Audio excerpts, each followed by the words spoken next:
Hello, BookTube, and we're here for a Halloween live or dead, Ooh. as the case may be. So, Mark, you've been just finishing up your Dracula, haven't you? Yeah. I should have finished, of course, already because the read aloud of it has finished. But after with COVID and stuff, I couldn't concentrate on it, and I was in a unenviable position of having to read my last chapter without having read the 3 preceding chapters, which now I've gone back to read. So I've got, I think, 3 chapters left now to finish it. But I can skip the one I read, so I guess 2 chapters, I suppose. The last 2, so that should be exciting. I mean, it's a great book. It was much better than I ever imagined it would be. Actually, I thought because it's something so ingrained into our culture that I thought it would actually be a disappointment, where in fact it wasn't. Although it is interesting, if you saw the video I put up today, the one, the first one, the shorter one about the ghosts. Oh, I've forgotten the name of it, from M.R. James, and he mentions Dracula, and he says, "What is it? It's a case of the butter being spread too thickly, or something like that." He's saying there's just too much in it. It would have been better. Hi, Winterland. It would have been better if it had been perhaps shorter, maybe. And I don't know. Maybe there's some. Hi, Scott and/or Becky. I'm guessing it's Scott, probably. I'd lay money on it. I think there's a little bit of a case to be made in that it does, in some parts, maybe perhaps do go on a little bit too long. But it's been an interesting experience, and I'm glad I've read it. Well, almost read it. Well, so. I think on rereads you see a little more. First time for me, so that's what I mean. Like I sort of felt that way too. Like I thought this could have been shorter, but then when I reread it several times, I start seeing. I think it makes sense why those extra bits are in there. So. I wonder, can you both use this account at the same time in different locations? I don't know. Sort of doubt that, but YouTube would probably say, "Oh, hacked! We're gonna shut down the account." Yeah, I think rereading Dracula is the key, and like I've known a lot of people that have read it and said that they didn't like it because it was uneven, and that it's there's different styles. It's as if you're reading, and I'm going, yeah, that's how it's set out, because you've got letters, you got diaries, you've got newspaper reports, you've got dictaphone stuff, everything. Yeah, I didn't notice, like, I mean, I suppose, it's different mediums or whatever that are being used and different people writing, but I didn't notice a huge shift in style, to be fair. I mean, whether it's just me being dense, but I don't think there's a huge amount of difference really between the way Jonathan writes or Mina writes or Seward writes, for example. Maybe, I don't know. But I mean, it's very interestingly done because it does hold your attention, even though it isn't like a normal narrative in terms of just someone's just telling a story. It is from different points of view. It's also interesting, but I think over who's not on record within the book. I mean, there's no obviously there's no diary from Van Helsing, or if there is, there might be. Actually, have I? No, I don't think there is. It might be a telegram or 2 from him, of course, but I don't think there's any like diary entry, at least not where I've got up to.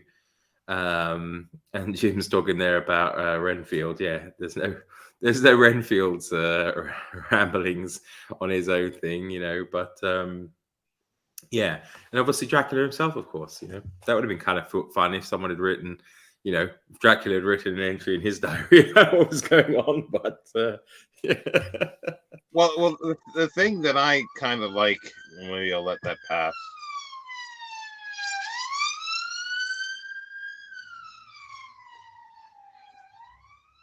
It keeps on going.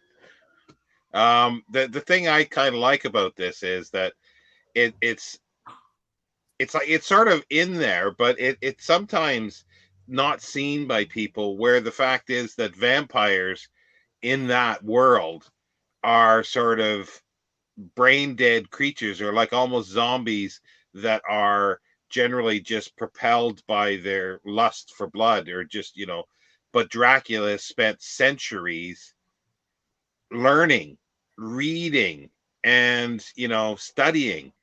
And he thought, like, he had a bit of hubris in a sense. He thought he achieved the pinnacle of intelligence to take over, and take over all the vampires in the world. But he just didn't quite, he wasn't there. And then that's why he was fleeing back to his castle to sort of hole up for another few centuries and get to that level. And that seems to be missed by a lot of readers. Mm-hmm.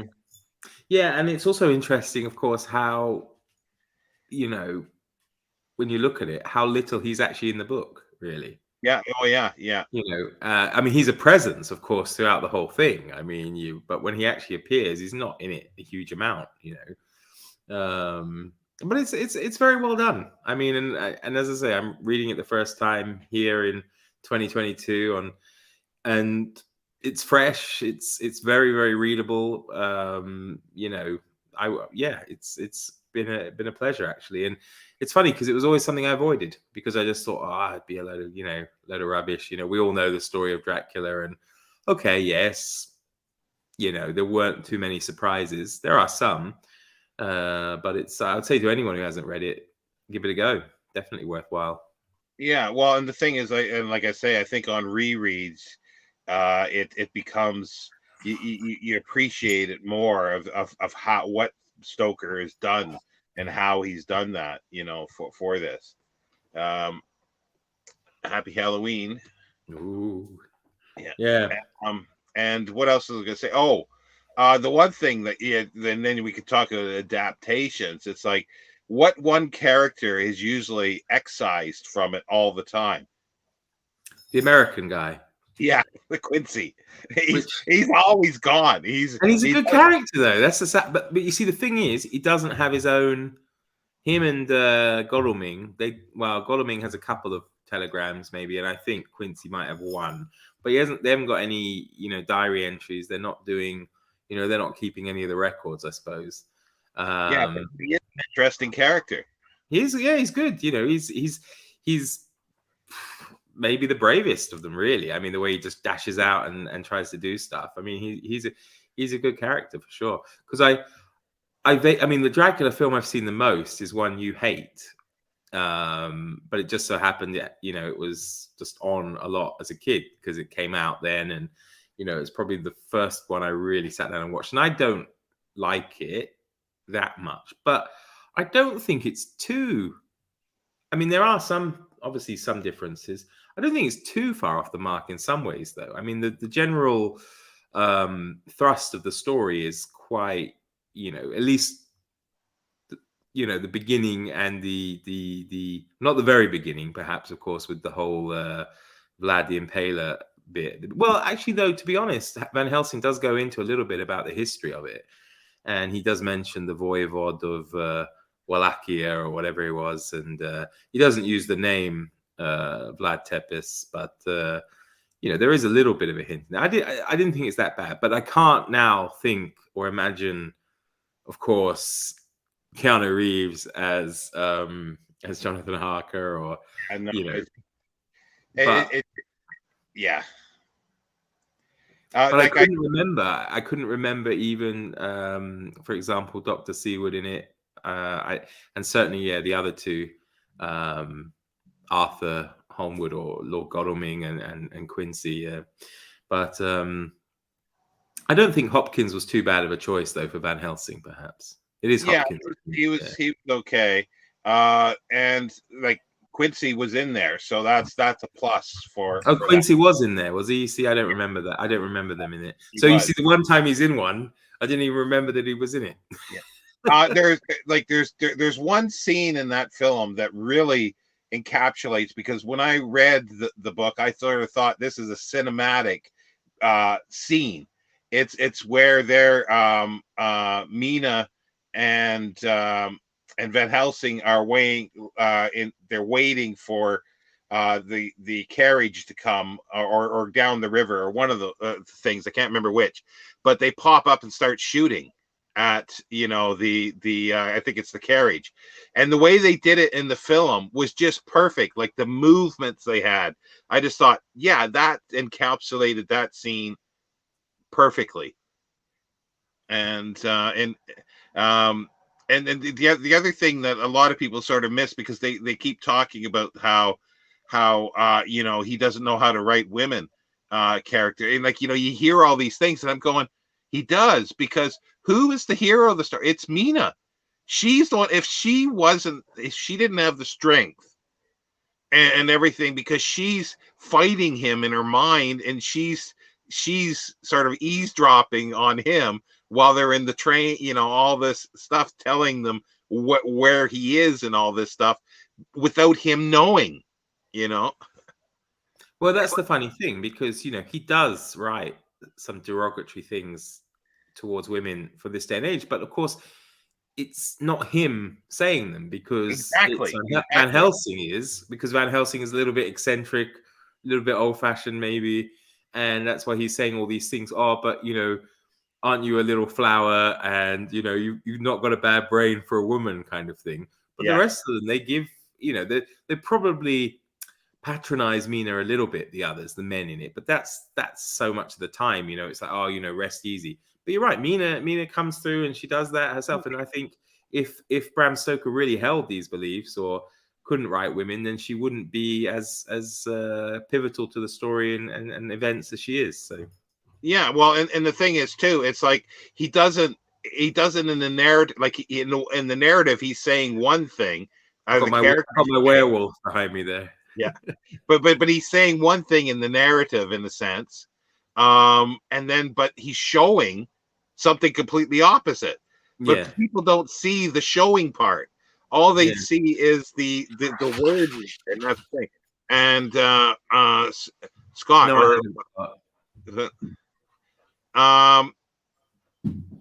yes,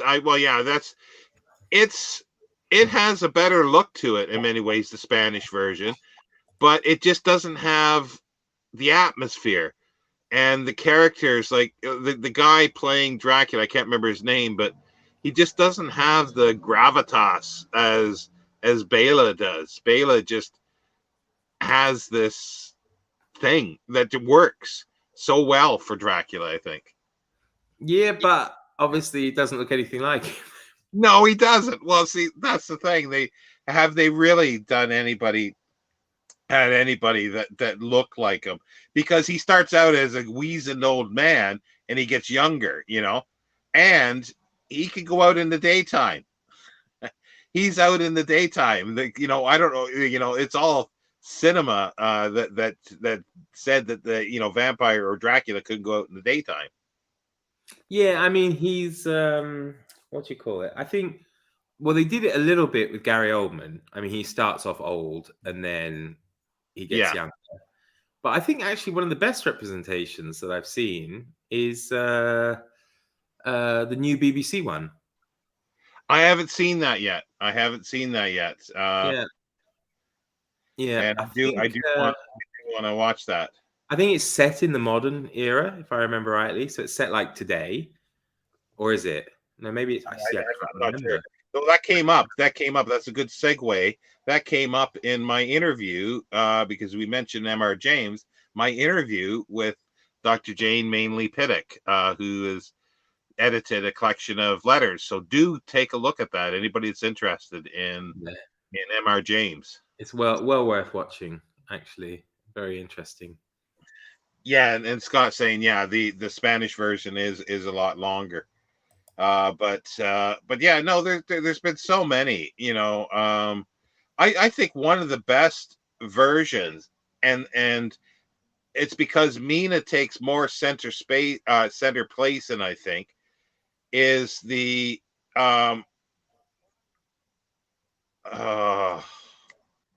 what's the guy who did the War of the Worlds? I can't think of his name now. H.G. Wells? No, on the radio. Oh, Orson Welles. Orson Welles, yes. Thank you.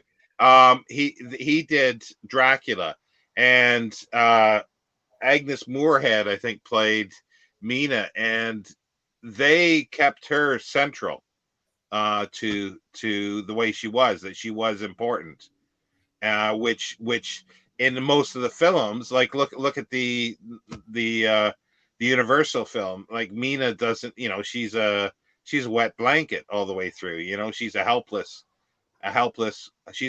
woman in that film, basically. Yeah, she's not as much of a wet blanket as Lucy Westenra, though. She's a bit annoying. Yeah, but the great line from the movie, and I think it's in the book too, is he wanted to get permission to go into Van Helsing, get permission to go into Lucy's tomb, and he's going, for what for? He says, put a stake through her heart and cut her head off. just plain, just simple, to the point. Yeah, call it how you see it. Yeah, it's true.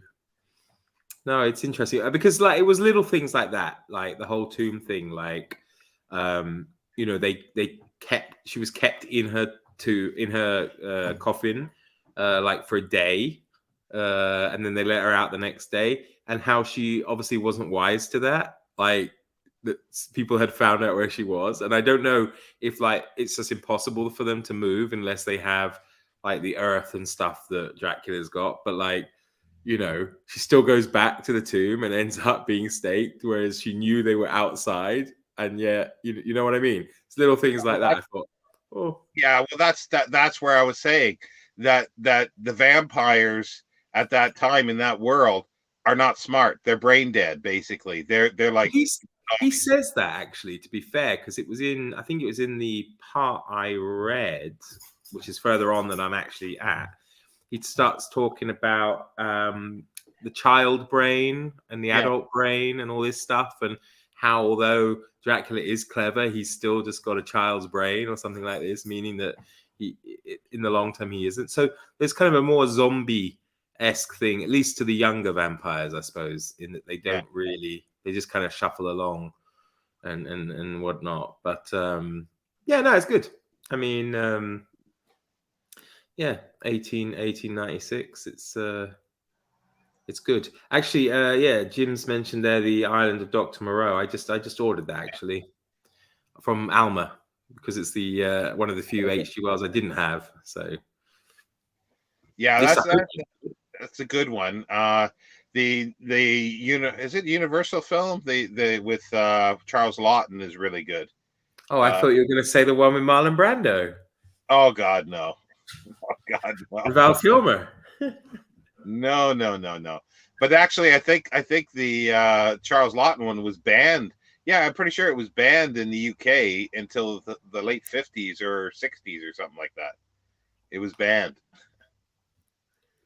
because there's hints at bestiality. So I think that really, well, it's not hints. it's pretty clear that that's what they want happening. Charles Laughton, though, legend. Well, it's also got Bela on it as the what is it, the lawgiver or whatever it is, and he's really good in it too. There's a few things, like Bela wasn't the best actor, Bela Lugosi, but he had a presence. But in the Island of Dr. Moreau, or actually Lost Souls or whatever it's called, as well. He's really good, and then he's also very good in he is what's the sidekick usually in Frankenstein? There's the assistant Igor, yeah, he plays Igor, and he's so good because he's got a broken neck, and he says something to the judge. I just love the scene where he goes, oh, sorry, I have bone in my mouth. Something like that. It's just hilarious. But he's so good in those two roles. Yeah, it's funny because obviously that's a cinematic invention, isn't it, Igor? Yeah. Yeah. I was explaining to the kids at school today that Frankenstein isn't the monster, because they don't know any different. When they see that, proper monster, you know, the one from the cinema, green with the bolts in his neck. Immediately, it's Frankenstein. I'm like, well, actually, you know, Well, people still argue that actually you can call the monster Frankenstein, and I'm going, no, no, he's but Frankenstein's monster. yeah, Scott's right there. Yeah, White Zombie is really good as well, by what Halpern Brothers, I think, or something like that. There was 3 zombie films they did, but that one's the best one. There's Revolt of the Zombies, and there's another one I can't remember now, I think. But have you seen the White Zombie? No, I haven't. Honestly, horror's not really my thing. I've read more recently, I suppose, because I read also finished up the Let the Right One In, but that was a reread, so it was a bit faster and a bit easier. And that's still a great vampire story, I have to say. Although that's I'd read that before I'd read Dracula, you know, many years ago, and I don't know. Probably it was one of the earlier vampire stories probably I read, really. And that's still very good, very well done. But I've been inspired by yourself, actually, of course, with M.R. James, really. I wanted to start earlier on in the month, but I thought, and then I was just, I don't know when it was. It was the other day. I was just struggling reading something. I probably should have been reading Dracula, something else. I thought, no, I want something short to read. Oh, I don't know. You know, Sean's always going. Yeah, it was probably after I watched the what's her name, Dr. Jane, mainly Piddock. Yeah, probably after I watched this, actually. And I thought, well, I'll give him a go.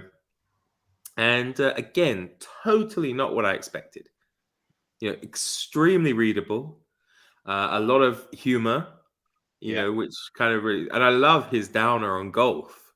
He's like, I'm not going to waste your time talking about whatever golf is, talk about this kind of stuff. And the stories are great. I was actually going to message you last night about like how it's hard to call them horror, really, because there's not really horrifying. I mean, in the mezzo tint, I did kind of like, whoa, when he was talking about the what you call it, the creature in the picture moving along. I did get a little bit like, oh, my skin crawled. And then there was like, Room 13 was quite a good story. I like that. And then there's the one, what's the one where they go to Germany and he's in the well and he feels in and he thinks he's pulling out like a leather bag and he pulls it out and puts his. I did kind of jump a little bit reading that, but they're not horrible. I can read them and I can sleep after, right? That's, it's not like traumatizing like a lot of stuff today probably. And what was I going to say? Yeah, it's just very well done. Very well done. Just the right kind of length, very readable, enjoyable, and extremely good. Well, it's like Jane was saying that you use she used the German term. You'll probably know is it Heimlich or something like that. It's just weird and uncanny. It's their, rather than horror so much, they're weird and uncanny, and it's taps into the thing that she was talking about, the Darwinian Gothic of and sort of the Victorian thing of the not embracing your shadow, the darkness that's in you, sort of trying to push that aside, and that's what that's it. Thank you. Unheimlich. Well, that's what I was going to say. I was going to message you when I read them, because I was thinking when I was reading them, because I was going to say, Sean, I really like these because the main character never dies. And then immediately, when I just finished before I did it, okay, they died later on for something else, but still died in the story. I mean, there is kind of an undercurrent, at least, because I'm not doing it like you. I'm not reading, is it Count Magnus and Other Ghost Stories or something is the title of the, So I'm actually reading, because it's through the Delphi, I actually read the antiquary. The first book. It's his first Yeah. book. So it's only got 6 or 7 stories in it, in that one. And then you know what Delphi's like. So the next book would have another 6 or 7 and so on. So I read that. And I was really impressed. I was talking about it at work today. I was saying, yeah, I'm really impressed with this. It's very, very well done. So again, if anyone's watching who hasn't read M.R. James or seen Sean's awesome interview, that will certainly spur you into reading him. And I think he's well worth it, and he deserves to be read. I was quite shocked that the Count Magnus and Other Ghost Stories is. I don't know if the other volume by Penguin is annotated also by S.T. Joshi. It is. They're both. It is. They both are. Yeah. So what's that called? The Doll's House, isn't it, or something? Doll's House. Something like that. Yeah. But they're the only 2 annotated versions of his work, or at least official ones. By any big. There's the hardcover Oxford World Classics version that has notes in, I think, as well. But they're not heavily annotated. They're just end noted. It's not heavy annotations, but it does give references to sort of the manuscripts he's talking about, or if they're real and things like that, and sort of the humor that he sort of had done for that is sort of throwing something in there that is like, yeah, figure that one out. Well, I mean, it lends itself to a big annotated edition for sure. I mean, like a Leslie Klinger or somebody, it would be great. It would be, definitely they would be great for that. And as I said, I love. He's such importance, for this kind of thing, and everybody reads them. But it's like, look at like the letters. Like Jane this is the first time there was a small collection of letters, but this is the first time the letters have been sort of delved into. Nobody has touched this stuff. Nobody's touched the diaries and the notebooks. And see, the thing is, like once this comes out, she wasn't giving anything away of what the letters were, so that was a bit frustrating because I wanted to know, but we'll have to wait and see. But I suspect. Didn't even tell you off camera.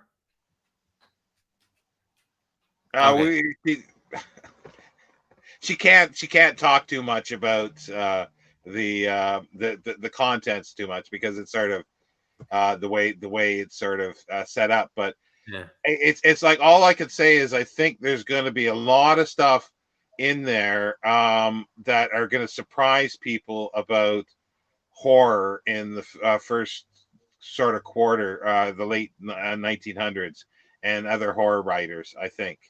I at least I hope so. I think there is going to be a lot of stuff in there that will show some light. And like you read his essay on sort of what a ghost story is, his take on a ghost story, and and this is because he read all this other stuff, and he either corresponded. I'm sure he corresponded with people, and that's what I'm really hoping to see is that kind of stuff. And by the sounds of it, there's going to be a lot of surprises for a lot of people in those letters, because she didn't give enough. So definitely when I get my copy, which is kind of nice, because I was one of the first ones to buy it off Unbounders, I think it is. Is it fine? Yeah, Unbounders. So I get a signed copy, and I'm definitely going to be interviewing her again once that comes out and once I read it, and hopefully maybe a few other times too, because it was really enjoyable. Yeah, I mean, it's a shame. Obviously, he wouldn't have had a chance to correspond with Sheridan Le Fanu, I guess, because he would have been a teenager, wouldn't he? I suppose, or younger even. I don't know when he died. When did 1873? Oh, yeah. Yeah, he would have been too young. Yeah.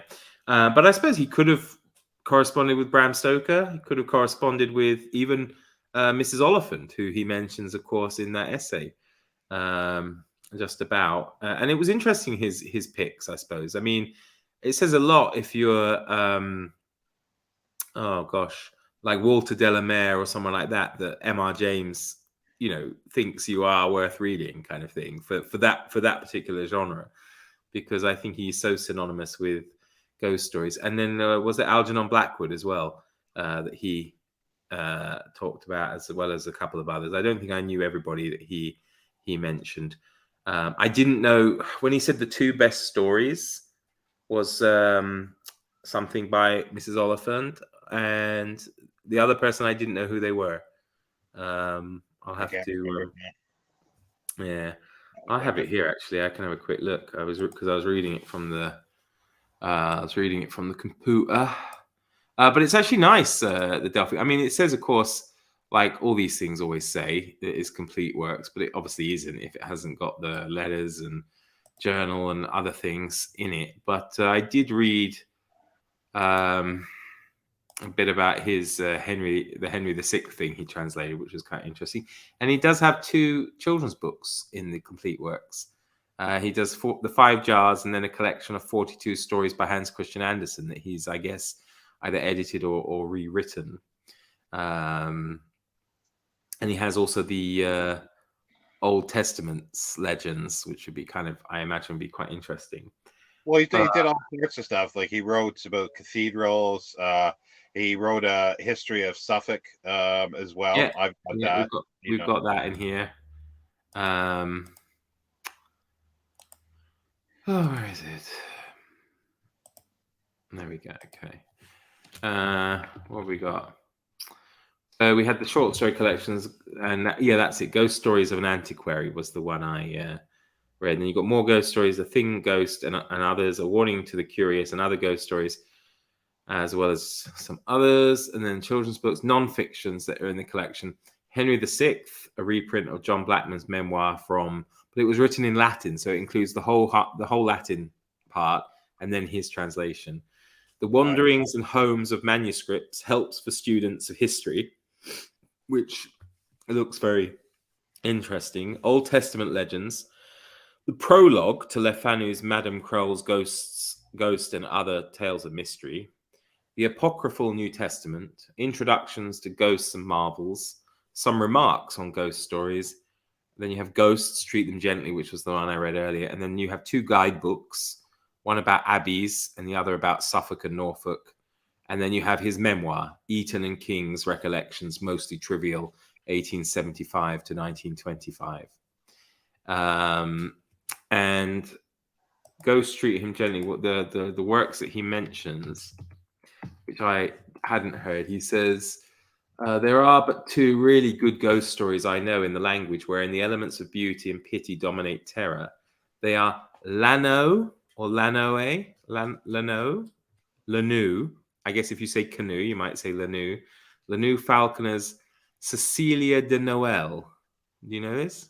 I haven't read it, I don't think, but I recognize the name. And then he says Mrs. Oliphant's The Open Door. In both there are moments of horror, but in both we end by saying with Hamlet, alas, poor ghost. So, well, the thing is too, a lot of M.R. James and stuff, they call ghost stories, but are they ghost stories? Are they what? Are they ghost stories? They're called ghost stories. Yeah, I mean, there's some tales of the supernatural or something, at least, aren't they? Yeah. You know, but it's. I mean, there were. Yeah, I mean, to be fair, I mean, now looking back on it, I think in each story there was a moment of shuddering, let's say, from me, just for one thing, but nothing that, as I say, I found disturbing. Just little moments, like the one, is it Whistle My Lad and I'll Come, or whatever it's called? Yeah. And like, you know, when the maid says, but the bed was slept in, sir, and you think, what the hell? He was alone, you know? It's like, oh. So, yeah, I mean, they are very good. They are very good. Have you read the whole Glass Darkly? In a Glass Darkly? Yeah, I've read a lot of that stuff. Yeah, a long time ago. I've got a copy of it here as well. Mm-hmm. There you go. Yeah, the people he recommends about the present day, his present day, to read are E.F. Benson, Algernon Blackwood. He then says Burrage. I don't know who that is. Burrage. Burrage. Yeah, I recognize the name, but I don't have anything. But I've got all the E.F. Benson stuff. And then he says Delamere, so that's Walter Delamere, and then Wakefield. I don't know who that is. But yeah. those are the ghostwriters from his present that he recommends people, I suppose. But the E.F. Benson, all his brothers wrote stuff as well. Like all the Bensons wrote. But there's also other ones that wrote in the vein of M.R. James. Like there was architectural historians that wrote stuff like T.J. Jackson, and I forget the other names. Like there's a lot of people that I think knew him and went, were at university with him, or at least as students or colleagues. And a lot of people tried to write. I've got something here that's kind of because he read his stuff at a group called the Chit Chat Club. Yeah. Just give me a second because I got a book here. The Haunted Doll's House. That's the second volume. Yeah. Let me see if I got. Oh, here it is. Yeah. Ghosts of the Chit Chat. Oh yeah. And it's got. Well, it's got the Lost Hearts. Have you read the Lost Hearts? I don't think so. Okay. E.F. Benson, R.C. Bosquant, R.H. Benson, J.K. Stephen, A.C. Benson, like I say, all the three Bensons, Tatham, Maurice Barling, Will Stone, Desmond McCarthy, Gerald War Cornish, and that's about it. But see, there's a lot of these that I haven't read, so that's why I picked this up a while ago. It is Swan River Press, Dublin, Ireland, 2021. Oh, okay. So it's quite new then. Yeah. Mm. But yeah, there's a lot of ghost stories in his sort of vein as well. But no, his are to me just I started reading. Well, I read them when I was younger, and it never really made an impression on me for some reason, or the ones that I read. And then it was through Twitter and meeting Jane, and sort of through Twitter, and then she started doing her PhD in this, and it was like we sort of tweeted back forth and talked a little bit, and I started rereading. And this is almost 10 years ago, so every 2 years now I reread everything pretty well. Well, I understand why. I have to say, having dipped my toe into his stories, I mean, I probably will save the rest purely because I feel the season's passed now. But now I've read that first book. I'll have to get hold of the Penguin versions, I think. But it's been a pleasure actually. I've really enjoyed him. They got the new Penguin ones, and they just fall apart. The color comes off. So you might want to look at the Oxford World Classics hardcover edition. You might want to look at that one. There's other ones as well. There's British Library. It's been but when I looked at the British Library one and all these ones, they're not complete. It's not all the stories. They're not. Yeah, no, they're not. But the Oxford World Classics one is complete, I think. As far as I remember, I've got it somewhere here. And it's only the hardback one, not paperback Oxford World Classics. Then what? Yeah, well, I don't know about the paperback one, but the hardcover one definitely is definitely complete. It's cream colored cloth, bare hardcover. But yeah, ghost stories have always been. I always loved ghost stories, and they're if you want ghost stories, you need to get there's two Oxford collections, and I can't remember the editor, but there's Victorian, and then there's the Oxford Book of Ghost Stories, I think. And they're really, really good.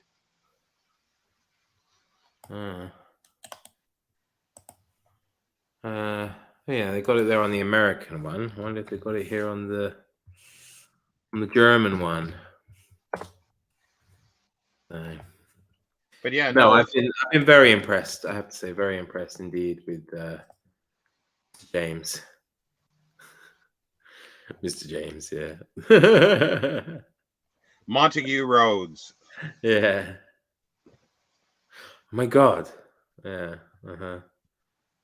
So, yeah, it's No, you'll have to you'll have to pick up the other like I say, the Oxford those two collections. They are absolutely fabulous collections. I've read them and reread them several times. yeah. Good. And the one thing that I have found um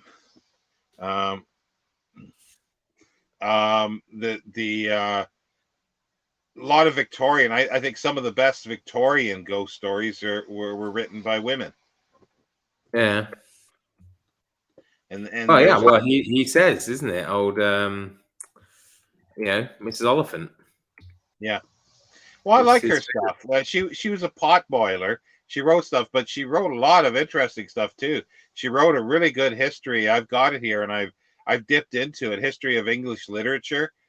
She's written a history of the Blackwoods, the Edinburgh Blackwoods Edinburgh magazine. Just absolutely fabulous stuff. Yeah. Yeah. But yeah, is that Book Lover? Is that, or no? Sorry, Book Looker. Is that? I guess that's a European bookseller. Could be. Oh, that's weird. Yeah. Yeah. No, I think it's would be worth definitely worth getting. Well, you're doing for November, the New World's November. You're gonna have to do the um, March. What do they call it? March Mayhem, I think. Uh, Uh-huh. Horror stories. It's the Bookish Bryants does that as well, and that was really good.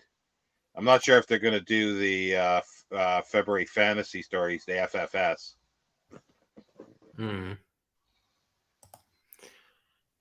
Oh, German. Oh, okay. What's that? Just look at the notes. Yeah, Horror Mayhem for May. Oh, yeah. Or what did I say? Did I say March Mayhem?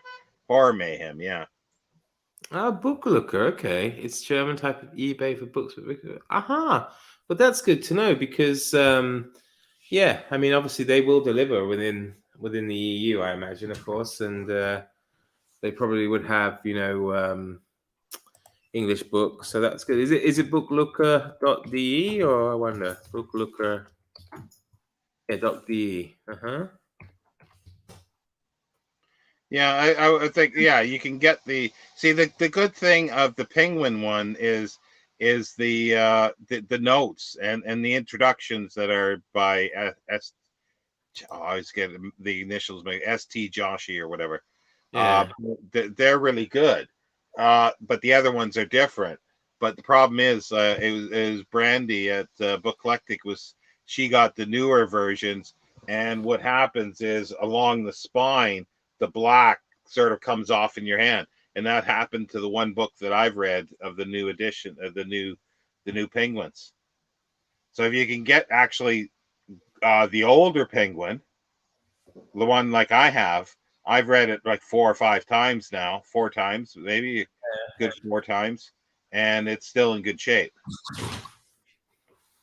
So if you can What get is the older, the what is the I like the look of these Oxford World Classic hardbacks though. I've never seen them before.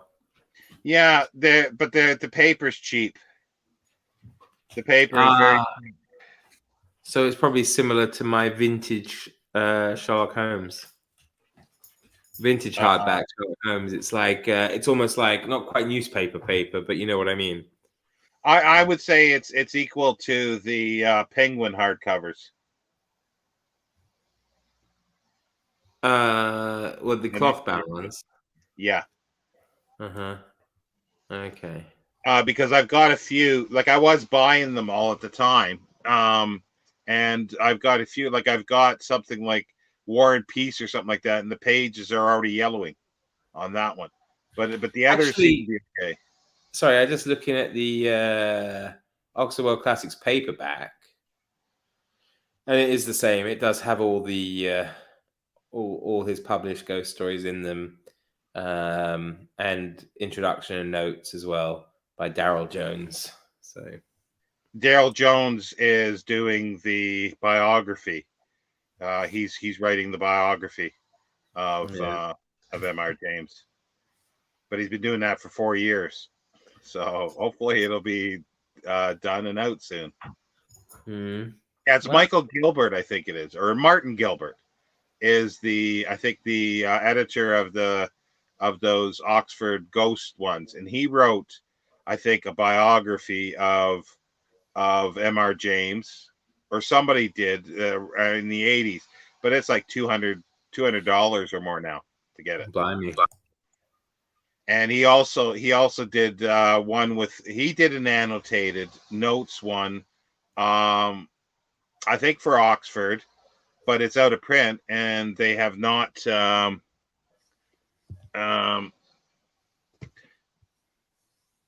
see you later, Scott. Bye, Scott.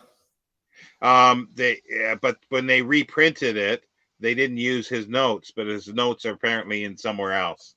I Mm. get the location, but Well, the Penguin Classic's being sold here on what's it? Published September 2006.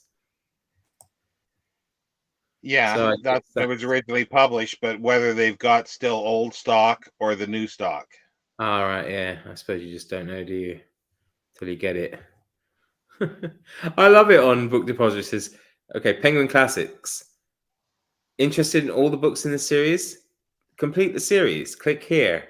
It's like, how the hell much money is going to cost you to complete the Penguin Classics series, right? Oh dear. Yeah, so Well, they've no. also printed and then went out of print. There's stuff that has and then they got new translations. So if you ever wanted everything, you're talking a lot of books. I mean, that's why I am a fan of Delphi, because you can take a punt, you can spend $2 on the complete works of someone you don't know much about. And MR James is a good example for me, right? So like, I can take your word for it, of course, but then, you know, part of the way you think, oh well, I'll read a couple of them on here. And yeah, I realize now he's an author I want to own, like in physical form, right? So I think that's why they are pretty good. And of course, some things you can't get, right? And it is a physical book. So, I doubt you can pick up, you probably can on like some antiquarian place or some, old copy of his, for example, his guidebook to Suffolk. But you're not going to be able to get a Penguin Classics version of that, are you? So No. the ebook is probably most people's best chance. Yeah. So. Yeah, I've got, it's a nice copy with a nice dust jacket. Oh yeah, you would, but I mean normal people. But also too, there's all sorts of stuff. Like there's all his academic stuff as well as his catalogs of medieval manuscripts. And I'd love to get his Pepys. He went through Pepys's library as well. That's at Cambridge and did a catalog, but that's expensive. All that kind of stuff is like they were limited printings, basically not purposely limited, but they just knew that it's only going to go into a few libraries and that's it. Yeah. Yeah, that's the thing, isn't it?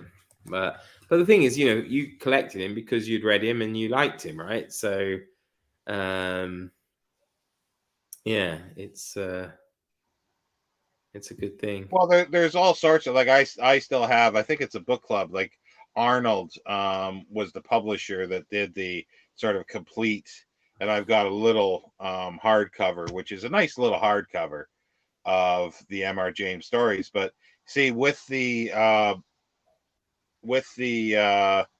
Penguin and with the Oxford, there might actually, because they have others. They've got the introductions to the other books. They've got, I'm pretty sure the essay is in there. Mhm. Oh, I've lost it's back in the pile here. But the essay that you read is in one of these, I think, because I know I've read that before. I read it somewhere anyway. But yeah, no, Delphi. I like the Delphi stuff. Other than the fact that they're ebooks, but I guess it's when it's translated works. That's where it's hit or miss. Obviously, Yeah, yeah. It can fall down, of course, in that, depending on who the translator was, and of course, is the translator still in the public domain, or yeah, that can be problematic. But I think for English works, it's well worth it. well, I just hope that there's more stuff that's going to come out because the Jane's letters are just a selection of his letters. It's like wouldn't it be great to have every like a complete edition of all his letters, a complete just everything, like I'm thinking like the Orwell sort of set that I've got, that type of thing. It would be just wonderful to have. And I think he warrants it. I think he warrants it. Like, yeah, you wouldn't put in the catalogs and stuff like that he did, cataloging. Or maybe you would. Maybe you would if you really wanted to make it complete, You just you do everything, the whole kitchen sink.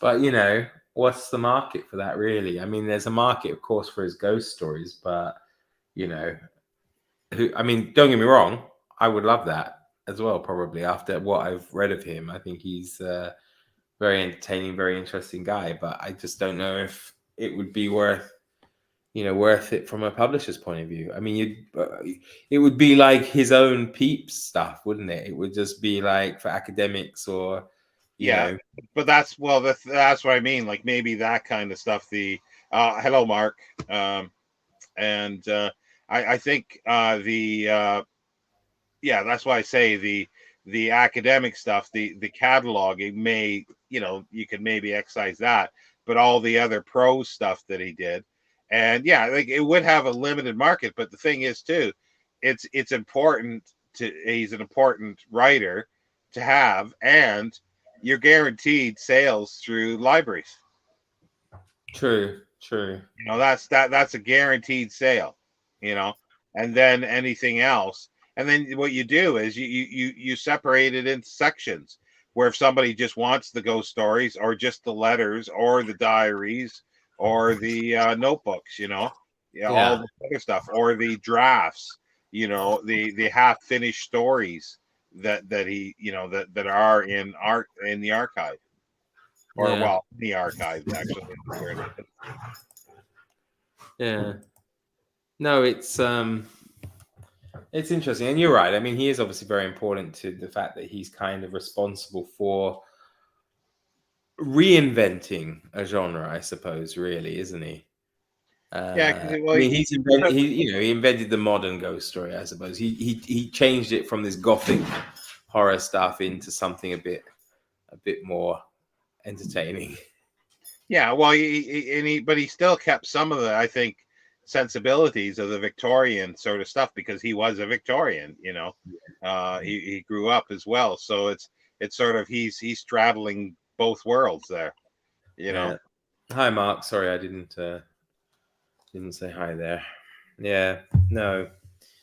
True. But yeah, so have you got any kids knocking on the door, trick or treating, Sean? And you'll be like, oh, get off, you pesky kids. No, never do. Not on this street. There definitely other places that I live there would be, but I always turned out I always kept the lights out in the front. It's not hugely popular in the UK though, is it? It's not like on the scale in North America, I think. But it's raining again here, and like I don't know, I can't remember my whole lifetime a Halloween that has not rained even when I was a kid, when I went out once or twice ever on Halloween, it rained. I can't imagine little Sean out trick or treating. Must have been tough for you in a cabin in the woods to go out trick or treating. You probably had to walk like Like I 10 say, miles. it was only a couple times because we were living in town at that time. Okay, that's like you had to trek for 10 miles to your one and only neighbor and hope they were in with your little bag of treats. Well, that's why I say it only happened once or twice. So What would little Shawnee have dressed up as then? I don't remember ever dressing up. That's the thing. I don't remember dressing up. I don't. I might have, but I don't remember. I have no recollection of it at all. Yeah. I don't know what that is, Mark. What is a trunk or tray event? It's like a car boot sale or no? Yeah, it must be. Trunk or trick or treat. Trunk or treat. Trunk or treat. What is trunk or treat? I wonder. Yeah, I don't know. It's like, yeah, it's a car boot sale, but everybody pulls up and opens up their trunks they have candy in it. Yeah, I can just see it now. Hey, little kid, come and look at my car boot and take a candy from it. Yeah. Maybe he means trick or treat. I'm guessing. Well, he said trunk or tray event, so it must be something like that where everybody gets together and do that by the sounds of it. Okay, yeah. No, it really is. Decorate a car trunk and give out candy. Okay. Is that something that's specific to Vermont then, or I've never come across that before. No, me neither. But I sort of realized I didn't get any candy. I haven't had candy for quite a while, and I should have bought some candy because I'll be watching later. I'll be reading a little bit, but I do my usual watch. I'll be watching the Bela Dracula a bit later. See, I should be sitting down to watch the Innocents. That was my we talked about it before, but that was always my Halloween thing as a kid. Yeah. Have you read Turn of the Screw? No, but it's on order. I don't know why. I only read it last year, and I don't know why it took so long to read it. I just found it was so fabulous. Okay, yeah, no, I just never come across that the thing, but I don't think it's done in camp. But then again, I don't know what sort of customs people do for Halloween. To be honest, I don't even remember seeing anything like this on any kind of film or TV show, right? So that makes you think maybe it's quite recent. Don't know. Never heard of it. Yeah, don't know. Yeah, I could see it being kind of interesting, but yeah, just not. Yeah. So the cars just park up and open their trunks. The trunks are decorated, and you get candy. There's no like parade or something, or this kind of thing with the cars driving in a line. Or 6th annual. So it's big in the US, but maybe for the last 6 to 10 years.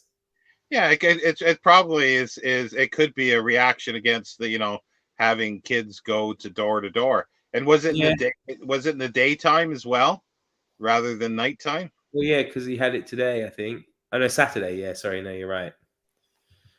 You're right. So it could have been day or night.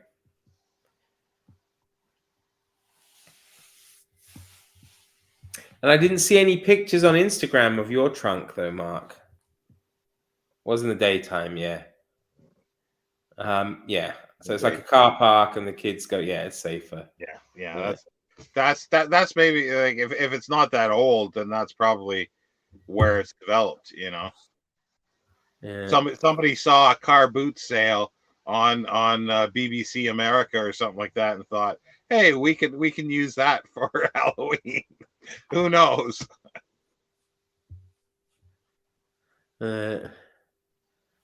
And I guess they're just giving out candy. 400 people. It's quite, 30 cars only, and the kids, I guess, visit all the cars. So quite expensive business to give out candy in America. Well, it is a big thing. Well, he said it's sponsored by the library, didn't he? So, but yeah, no, but Halloween is like, it's a big business thing. it is, yeah. I mean, it's so popular over there. I mean, obviously here we don't have it. We have enough evil in the Czech Republic for festivals. We don't need to add Halloween, but you got your spanking festival. So, what would they have for Halloween if they did? Oh my God! I have to say this. It's so funny. I was talking to a student of mine today, and we were talking about Halloween, and I said, "Can you think of any Czech holidays or Czech festivals which are similar in any respect to Halloween?" And she said, "Well, Easter." And I said, "Oh yeah, yeah. What do you mean?" She said, "Well, in America, the kids go house to house, trick or treat." And I'm like, "Yeah, yeah." And she says, "And in the Czech Republic, the kids go house to house and smash people on the ass." She said, "Smash on the ass," and I was like, "Okay, all right. Glad you learned something." Oh, it's funny. Yeah, Yeah, well, I guess girls smash boys on the ass, and then 2 weeks later it's vice versa. I'm like, yeah, that's true. I suppose it's like trick or treat. Yeah. That's what I'm saying. The Halloween version, Czech Halloween version, will be Cat o' Nine Tails. Surely you heard about that, Mark. The whole Easter the women whipping on Easter Monday in the Czech Republic. Men go house to house with these like pleated canes of willow, and they open the door. They hit the female occupants on the backside with their willow sticks, reciting a poem, and then the women tie ribbons on it, and then they give the men eggs and shots of alcohol, and yeah, it's a big deal. It's a big thing, big tradition. The girls do it 2 weeks before, but it's not as big as the male one, of course. It's Mark's now taking notes and going to implement that this Easter in Vermont. Well, there's an old video on my channel, one of the early ones, probably the first 10 videos, if you go back enough, where I talk about it because it was Easter and I thought, I'll talk about something. But yeah, and I have the stick and I tell the poem and stuff.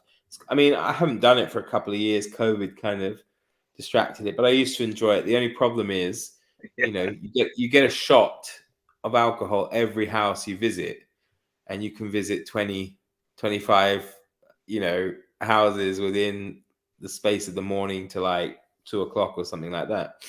And it's Easter Monday. Of all things, it's Easter Monday. So you have to go to work on Tuesday. I don't know why they don't do it on Easter Saturday or even Easter Sunday. But Easter Monday. So you have to try and go to work after having been through this experience the day before. It's far too challenging. I just can't deal with it anymore. So it's very quiet tonight. It's funny, isn't it? I mean, this is not much of a different time to what we normally do. And by the look of it, we've only got Mark. No, I mean, we're very happy to have you, Mark, but it looks like Mark's the only one who's here.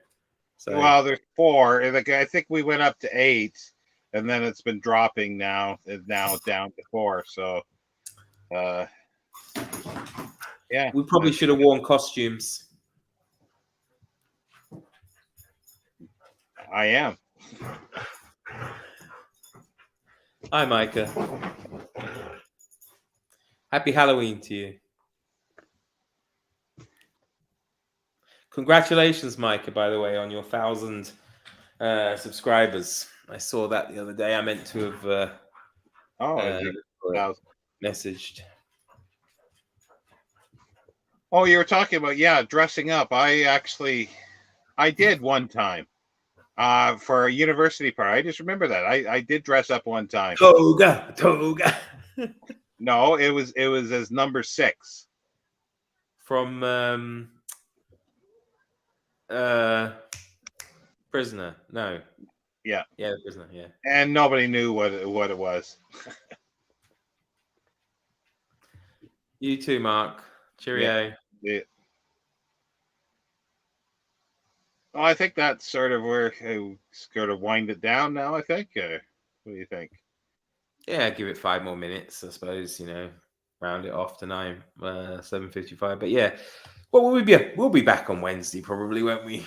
It's just been a bit of Yeah. an impromptu chit chat about vampires and MR James and whatnot. And I think at some point, Micah and I, and hopefully Steve, are going to do a little bit more of a talk on Dracula. But I did say that I hadn't finished it yet, so I don't know.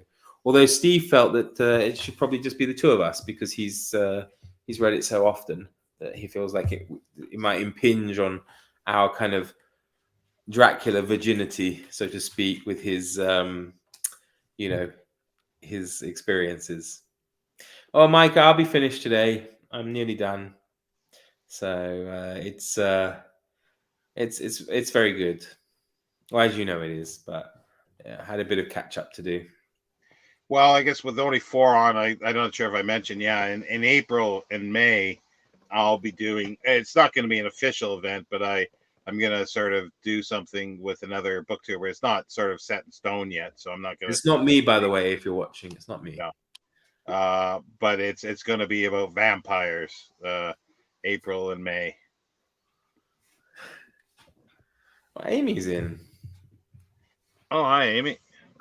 That was really cool. I don't know if you saw, Mark. She has. I've got the book here. It's a sort of a biography or memoir of Dent, and there's the letters from his son to some reverend in the back. Yeah, that was cool. I saw that. I thought that was really cool. I was just frustrated because I could read the first letter, but I didn't see what the others said. I don't think, or did I? I can't remember now because I know I had to scroll through on Instagram. But yeah, it was really cool. Such a find, and how lovely that the fact the letter was asking if you wanted a copy of the book, and then when Amy showed that the book was inscribed, to the Reverend from Hugh Dent, I thought that was great.